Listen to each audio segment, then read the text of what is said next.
അയോധ്യ പ്രാണപ്രതിഷ്ഠയുമായി ബന്ധപ്പെട്ട് വയനാട്ടിലെ വിപുലമായ ആഘോഷങ്ങൾ ഒരുക്കുവാൻ BJP. സുൽത്താൻ ബത്തേരി മഹാഗണപതി ക്ഷേത്രത്തിൽ ഒരുക്കുന്ന ബിഗ് സ്ക്രീനിൽ അയോധ്യയിലെ ചടങ്ങുകൾ തത്സമയം പ്രദർശിപ്പിക്കും. പ്രാണപ്രതിഷ്ഠയുടെ മുന്നോടിയായി ശ്രീ മത്സ്യാവതാര മഹാവിഷ്ണു ക്ഷേത്രം സംസ്ഥാന BJP പ്രഭാരിയും മുതിർന്ന നേതാവുമായ പ്രകാശ് ജാവദേക്കറിന്റെ നേതൃത്വത്തിൽ ശുചീകരിച്ചു.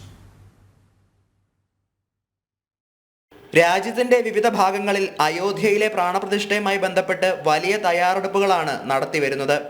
ഇതിന്റെ ഭാഗമായി വയനാട്ടിലെ മീനങ്ങാടി ശ്രീ മത്സ്യാവതാര മഹാവിഷ്ണു ക്ഷേത്രം BJP പ്രവർത്തകർ ശുചീകരിച്ചു.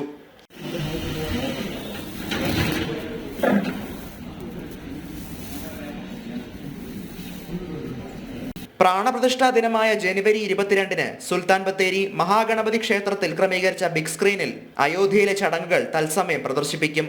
തുഷാർ വെള്ളാപ്പള്ളിയോടൊപ്പം 1000-ലധികം വിശ്വാസികളും പങ്കെടുക്കുമെന്ന് BJP സംസ്ഥാന പ്രഭാരി പ്രകാശ് ജാവദേക്കർ പറഞ്ഞു. So, me and Tushar Vellapalli, both with thousands of devotees, will witness Ayodhya consecration in Ganesh temple in Batel. ഏറ്റവും അധികം വനവാസികൾ തിങ്ങിപ്പാർക്കുന്ന ജില്ലയിലെ പരിപാടികളിൽ വനവാസികളുടെ പ്രാതിനിധ്യം ഉറപ്പാക്കാനാണ് BJPയുടെ തീരുമാനം.